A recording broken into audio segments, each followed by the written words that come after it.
পটাশপুরের পাথরঘাটা, এখানেই কেলেঘাই নদীর তীরে দাঁড়িয়ে আছে এক ইতিহাসের সাক্ষী। প্রায় 500 বছরের প্রাচীন এক নিম গাছ। স্থানীয়দের বিশ্বাস, এই নিম গাছটি স্বয়ং শ্রী চৈতন্যদেব নিজে হাতে রোপণ করেছিলেন। শতাব্দীর পর শতাব্দী পেরিয়েও গাছটি আজও অটুট, জীবন্ত ইতিহাসের মতো দাঁড়িয়ে আছে নদীর পাড়ে। শতাব্দীর পর শতাব্দী ধরে বহন করে চলেছে শ্রী চৈতন্যদেবের নীলাচল গমনের কাহিনী। চৈতন্যদেব এসছেন আজ থেকে প্রায় 500 বছর আগে। কেননা উনি অঙ্গ এবং বঙ্গ মন্দিরের কাছেই আছে, কিন্তু আমাদের কেলেঘাই, কেলেঘাইয়ের ওপারটা হচ্ছে এখন যেটা পশ্চিম মেদিনীপুর, সেটা কিন্তু সবং। তাহলে ওখান থেকেই বাংলা। আমরা যেখানে দাঁড়িয়ে আছি ওই টাইমে এটা কিন্তু কলিঙ্গ। তাহলে উনি অঙ্গ এবং বঙ্গের সমস্ত কিছু, এই যে নামগানের ব্যাপারটা কমপ্লিট করে উনি কি করছেন, এবারে কলিঙ্গে চলে এলেন।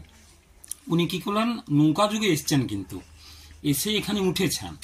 প্রমাণ হিসাবে নিম্ববৃক্ষ তিনি লাগিয়েছেন, এক রাত উনি এখানে অবস্থান করেছেন। তারপরে ধীরে ধীরে ধীরে ধীরে তিনি এই দিক দিয়ে হাঁটতে হাঁটতে চলেছেন। ইতিহাসের পাতা উল্টালে দেখা যায় প্রায় 510 সালে শ্রী চৈতন্যদেব নীলাচল গমনের পথে পূর্ব মেদিনীপুর জেলার এই অঞ্চল দিয়ে গিয়েছিলেন। তখন কেলেঘাই নদীর তীরে ঘেঁষে থাকা কঙ্কেশ্বর মহাদেবের মন্দিরের কাছেই তিনি বিশ্রামের জন্য আশ্রয় নেন। কথিত আছে, সেই সময় তিনি কঙ্কেশ্বর মহাদেবের পূজা অর্চনা করেন এবং মন্দিরের পাশেই একটি নিম গাছ রোপণ করেন। সেই নিম গাছই আজ কেলেঘাই নদীর পাড়ে মাথা উঁচু করে দাঁড়িয়ে আছে। স্থানীয় প্রবীণদের বক্তব্য, এই নিম গাছের বয়স প্রায় 5 শতাব্দীর বেশি। কত ঝড় বৃষ্টি বন্যা পেরিয়ে গেছে, তাও এই গাছটি এখনও জীবন্ত।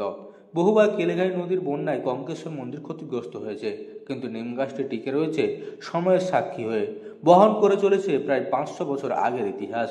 এই নিম গাছকে ঘিরে স্থানীয়দের মধ্যে এক ধরনের ধর্মীয় ভক্তি ও ঐতিহ্যের বন্ধন গড়ে উঠেছে। প্রতি বছর হাজার হাজার ভক্ত এখানে জড়ো হন।